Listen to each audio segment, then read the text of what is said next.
Vamos a abordar ahora la situación de la señora vicepresidenta de la República, Verónica Abad, que, digamos, se benefició a inicios de esta semana de una decisión judicial que le concedió la acción de protección, es decir, echó abajo la insólita, cuestionable, improcedente, así lo dije yo, lo dijimos en este espacio, suspensión temporal de 150 días por parte del Ministerio de Trabajo, vía sumario administrativo. Yo soy de los que piensa que la jueza falló en derecho y era lo que correspondía, y lo venía diciendo desde hace tiempo. Ahora, dentro de las medidas de reparación, la jueza dispone el pedido de disculpas públicas y lo hacen, pero lo hacen de una manera, póngame de nuevo el comunicado, no sea malito, rapidito, el comunicado del Ministerio de Trabajo, el último que lo leímos. Esto lo publicaron a las 6:30 y pico de hoy. Es decir, hace una hora más o menos. Ahí tienen ustedes, piden disculpas públicas por decisión oral de la abogada Nubia Ginette Rivera Cedeño. Dice, se extienden disculpas públicas al accionante María Verónica Abad Rojas al decidir la juzgadora otorgarle el derecho a ser funcionaria pública bajo el ámbito de la Ley Orgánica del Servicio Exterior y no servidora pública bajo el régimen de la Ley Orgánica del Servicio Público. Gracias. ¿Qué opina Esteban Ron, que está conectado con nosotros? Y por este tema, que es lo más coyuntural, quiero partir la entrevista. Él es académico, especialista en estas materias y está enlazado con nosotros vía telemática. Doctor Esteban Ron, le saludamos, mi compañera Belkis Sánchez y quien le habla, Fabricio Vela. ¿Cómo le va? Buenos días, Belkis, Fabricio, gracias por la invitación, como siempre honrado con la misma. Mil disculpas no poder acompañarles en la cabina. Lamentablemente la persona que me iba a ayudar en este traslado de rápido de entrevista a entrevista se quedó atorada en el tráfico y bueno, ya conseguimos un pequeño espacio. Mil disculpas por eso. No se preocupe, doctor. Más bien gracias y bienvenido. Bueno, a ver, ¿qué es lo que pasa con el comunicado? Lo vi también en esta mañana cuando venía el otro compromiso. Sí, es un comunicado bastante escueto, que no se mancha, por así decirlo. Creo que tiene pues alguna carga mínima de carácter político, pero hay que decir una cosa, y no es por justificarle en este caso a los actuantes del Ministerio del Trabajo, la decisión de la jueza, ¿sí? de la jueza Vera, establecía las disculpas públicas y obviamente creo que el Ministerio aprovechó ese rango mínimo entre la notificación de la sentencia y la lectura de la sentencia oral para emitir esas denuncias. ¿Y debido a qué? ¿Qué es lo que sucede cuando hay el pedido de disculpas?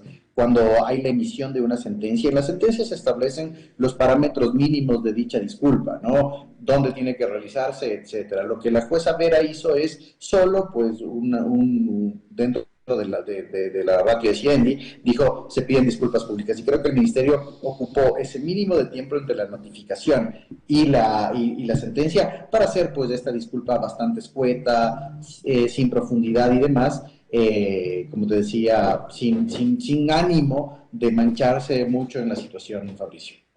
Correcto, doctor. A ver, hablando sobre lo que usted está señalando en este momento, el jurista Damián Armijos, quien es uno de los abogados que patrocinó la defensa de la vicepresidenta en este caso, hace menos 20 minutos, publicó una explicación, ¿no? Dice, el Ministerio de Trabajo acaba de publicar sus disculpas públicas a la vicepresidenta, pero no se adaptan a los estándares jurisprudenciales de la sentencia 983-18-GP/21 que exigen.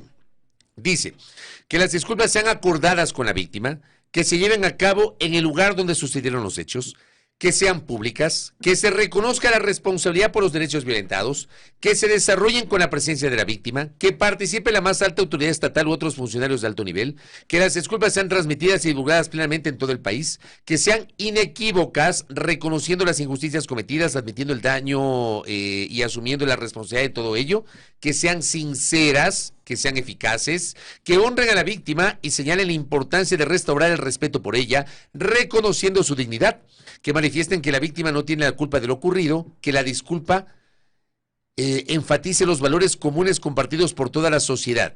Esto ha publicado también Armijos. Allá dice que se indique a la víctima qué se hará para reparar el daño causado y qué se está haciendo para protegerla de mayores daños, y que las disculpas miren también hacia el futuro y no solo al pasado.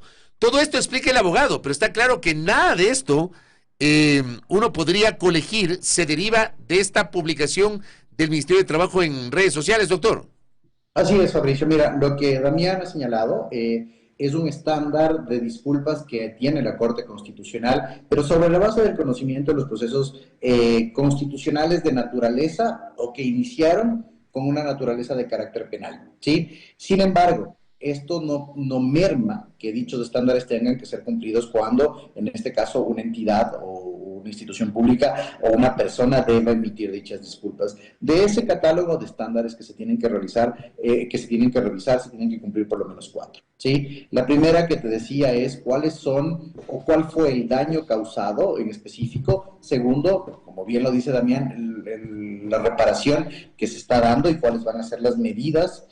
Tercero, que tiene que ser a través de una difusión nacional. En este caso le corresponde a través de la página web del Ministerio del Trabajo y lo hemos visto en redes sociales. Y como último, lo que dice igual esta sentencia, ¿no? Prospectiva. El Ministerio del Trabajo se encargará del respeto futuro de los estándares constitucionales y los derechos, etcétera. Sí, efectivamente la disculpa no está cumpliendo estos. No sería nada raro, y digamos que en este caso hay un mecanismo de revisión de la ejecución de las sentencias, ¿no? No les voy a decir una acción por incumplimiento, de incumplimiento no corresponde a esta acción constitucional, pero en el proceso de ejecución de las sentencias constitucionales, digamos que las partes procesales, en este caso la defensa técnica de Verónica Abad, tranquilamente podría solicitar que se realice otro proceso de disculpas debido a que ésta no cumple dichos estándares, esperando siempre la notificación de la sentencia, ¿sí? El ministerio jugó en este caso a ese gap de tiempo de no notificación.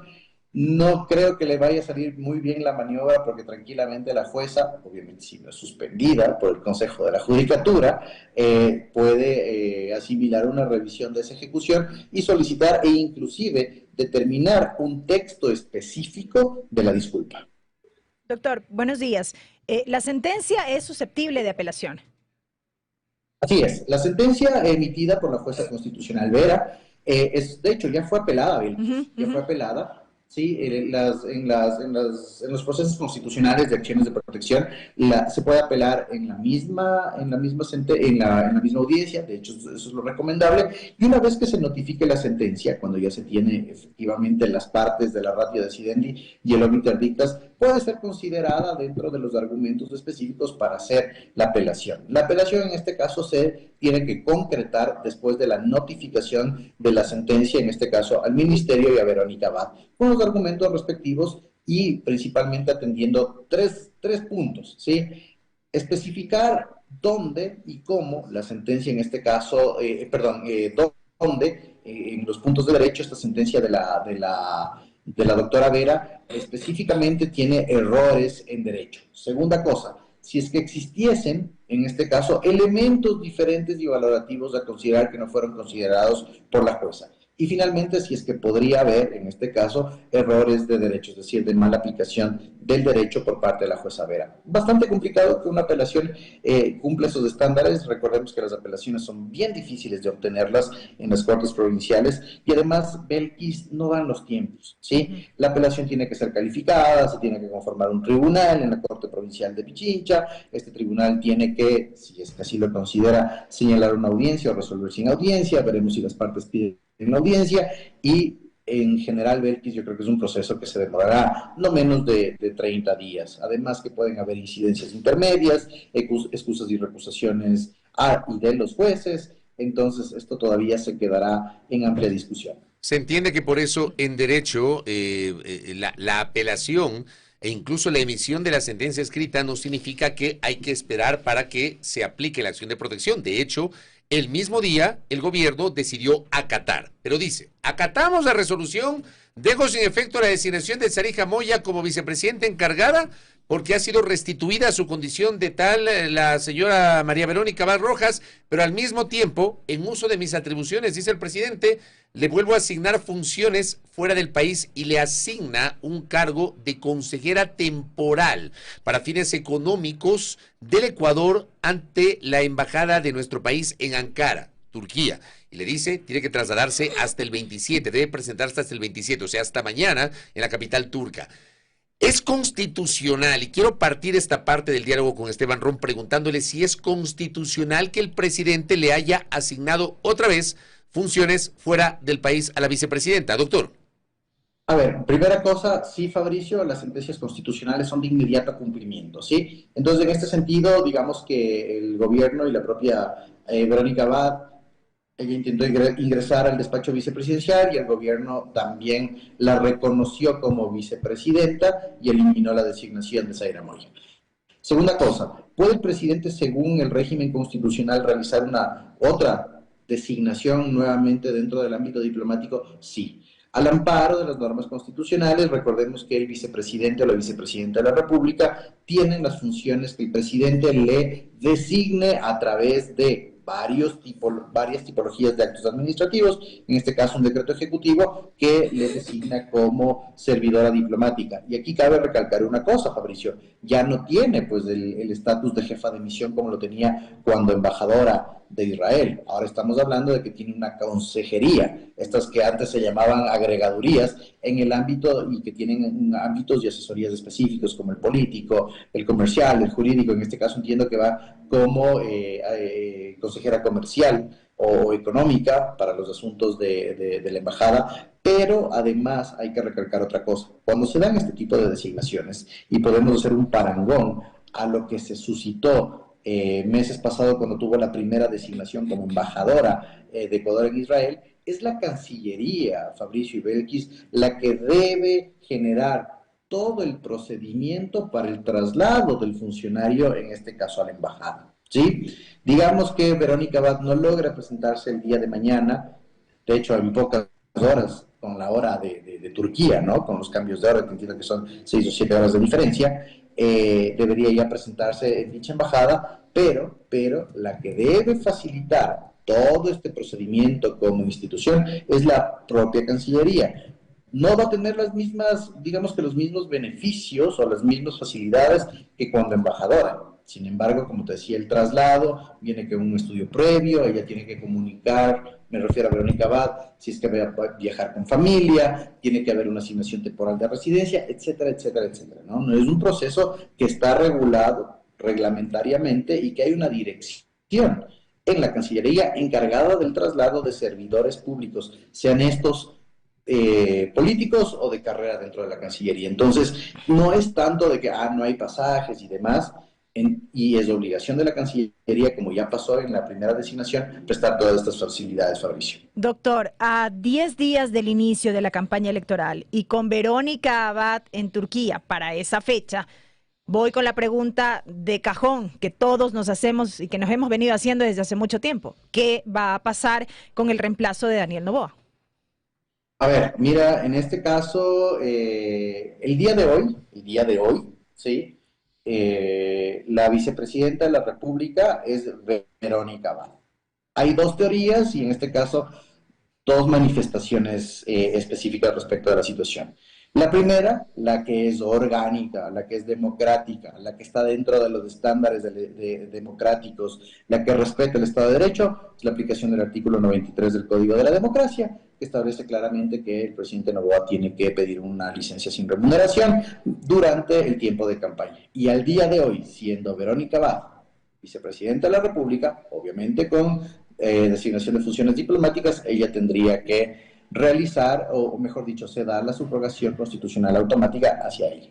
Segunda teoría, y que parece que esa es la que va a ser la que prime, ¿no?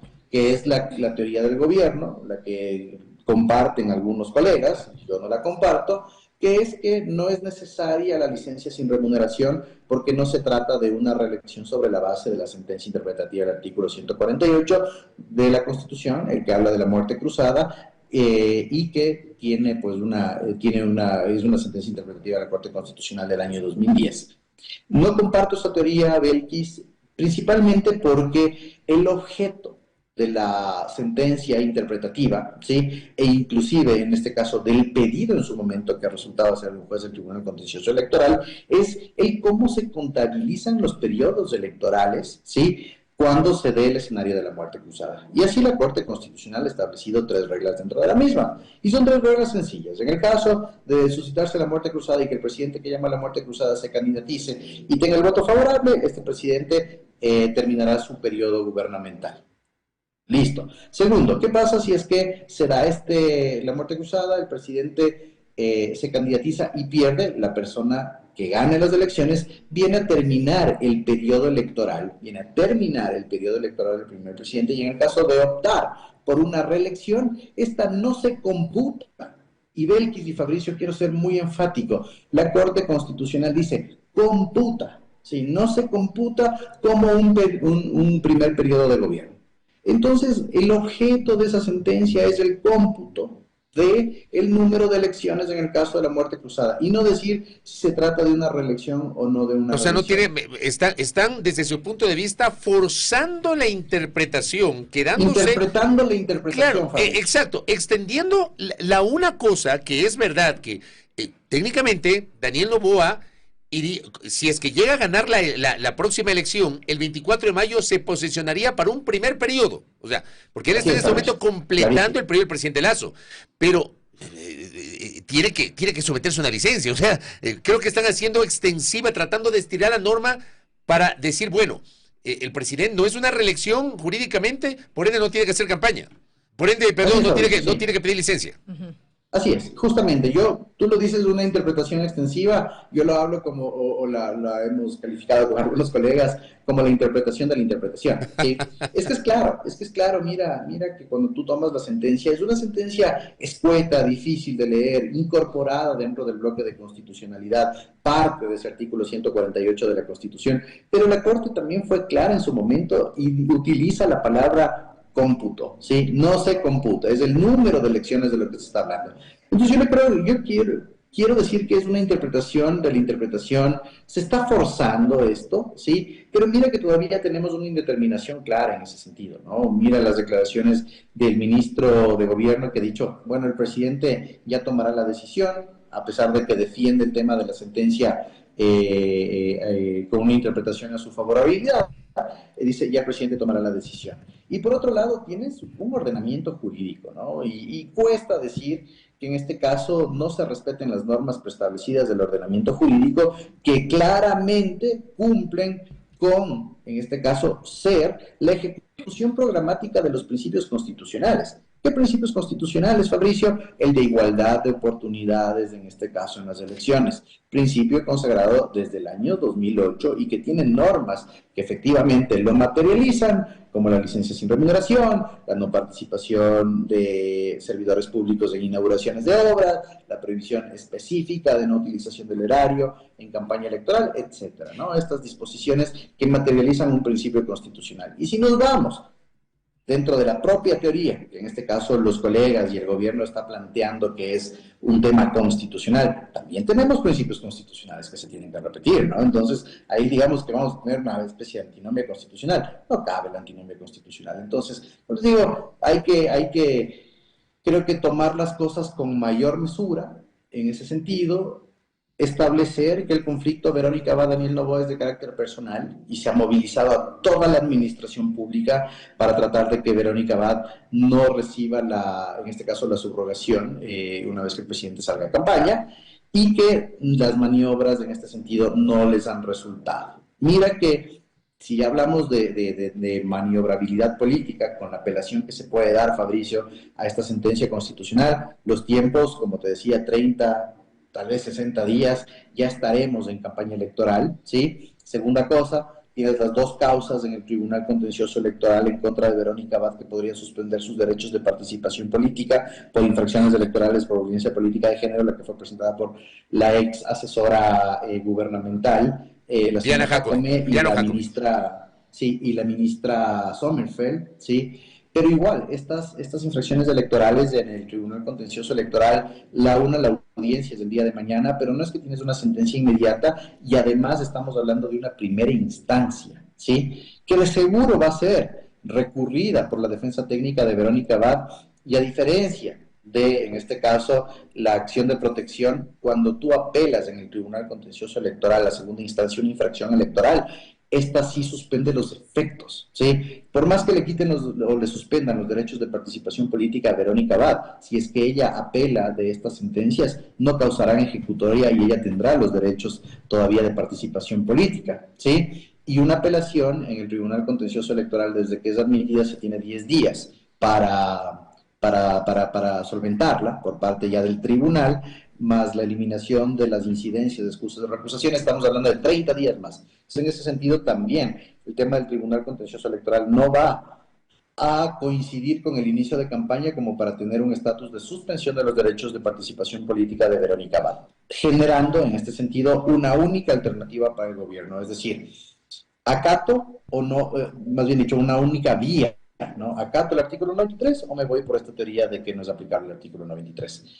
¿Qué va a pasar ahí, Fabricio? Y perdón que me adelante y el monólogo, que yo creo que se viene un vendaval de infracciones electorales o de denuncias por infracción electoral en contra del presidente Noboa, que el Tribunal Contencioso Electoral no está en la capacidad operativa de solventar tan pronto y cuando son denunciadas, porque además tienes un plazo de 30 días para solventar y llevar a cabo los procesos de juzgamiento. Y hasta eso ya habrá acabado el periodo de campaña.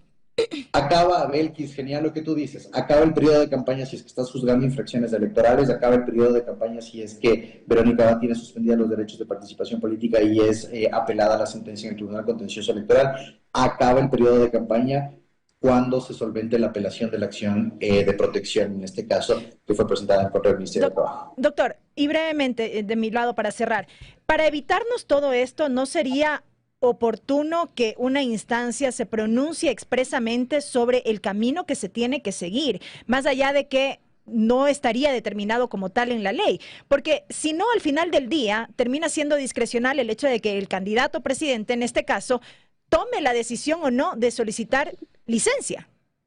Es que, Belkis, no es discrecional cumplir la ley, es obligatorio cumplir la ley. ¿Sí? Entonces, te quedas ante una posible arbitrariedad por incumplimiento de una ley. No tienes una instancia institucional, digamos, a nivel de la administración pública, que te diga qué es lo que se tiene que hacer. Los únicos intérpretes de la Constitución es la Corte Constitucional. Pero, si nos vamos a los principios básicos constitucionales, como le gusta la teoría del gobierno, artículos 423, 24 y 25 de la Constitución, obliga a todos los servidores públicos a cumplir la Constitución. En este caso, comprendería, y como servidores públicos estaríamos hablando inclusive al candidato, porque no deja de ser servidor público, pero también al Consejo Nacional Electoral, e inclusive al Tribunal Contencioso Electoral. En elecciones previas del Tribunal Contencioso Electoral, perdón, y el CNE se han dado la mano para emitir comunicados y demás. Qué mejor que estas instancias electorales llamen a un cumplimiento normativo, pero tampoco que sea una circunstancia de que hace 2 meses la presidenta de la función dice que sí se tiene que pedir la licencia sin remuneración, hace 2 semanas dice que no, y luego el vicepresidente de la institución tiene que corregir la situación. Entonces, estas indeterminaciones en las elocuciones electorales lamentablemente van causando estas indeterminancias. Y creo que en este punto, perdón el coloquialismo, Fabricio Belkis y quienes nos escuchan, nadie se quiere mojar. Doctor, y con esto cierro. La abogada, una de las abogadas de la vicepresidenta dice que le dieron plazo hasta mañana para que se presenten a cara. Dice, un momentito, la ley del servicio exterior me da un plazo de 30 días para movilizarme. ¿Puede ahí haber una contradicción? ¿Qué prevalece? ¿Cómo es esto, doctor? Con esto cierro. Así es. Y de hecho, Fabricio, le dieron plazo para presentarse en la embajada hasta el día de mañana. La ley del servicio público te dice que después de la designación tienes 30 días para presentarte porque se tienen que realizar todas las coordinaciones por parte de la Cancillería. Y finalmente, recordemos que el abandono del cargo, si es que eso es lo que se está buscando declarar, ¿sí? Según la ley orgánica del servicio público, son 8 días, no son 3 días como se trató de hacer en el sumario administrativo invocando la LOCER. Digamos que en este sentido, Verónica Abad tiene varias alternativas. En primer lugar, si es que no se presenta el día de mañana, realizar los comunicados respectivos de carácter personal y ya en calidad de designada ante la Cancillería para que éste le facilite todo el traslado. Y en este caso, trasladar la responsabilidad a la propia Cancillería, porque es esta la que tiene el cargo del traslado de la ahora consejera, ¿no? Y en segundo lugar, para que se dé la configuración, en este caso de no presentación dentro de los 30 días, ahí sí hay un procedimiento interno dentro de la Cancillería, según la Ley Orgánica del Servicio Público, para seguirle, no sumario administrativo, un procedimiento interno en la Cancillería para que en este caso se declare vacante el puesto y en segundo lugar corran con las sanciones específicas en el caso de incumplimiento. Pero volvemos a la discusión. En caso de incumplimiento de las funciones asignadas, que no implican que ella pierde su condición natural de vicepresidenta. De las funciones asignadas o designadas como diplomática política, digamos así. Ella no merma y al día de hoy, como siempre lo digo, ella sigue siendo la vicepresidenta de la República. Y en el caso de operar la subrogación vicepresidencial automática, en aplicación del artículo 93, ella deberá, en este caso, subrogar al presidente de la República, salvo que exista otra vicepresidenta. Hace 4 o 5 días, antes de la sentencia favorable de la jueza Vera, favorable a Verónica Abad, a quien le correspondía era Zaira Moya. Entonces, si nos vamos al estricto cumplimiento de las sentencias y del régimen democrático que nosotros tenemos en el Ecuador, la vicepresidenta del Ecuador es Verónica Abad, a quien le corresponde la subrogación. Punto, estimado Fabricio. Correcto. Doctor Esteban Ron, gracias por el tiempo. Valoro la gentileza de atendernos. Creo que ha sido muy ilustrativa esta charla con usted. Muy amable.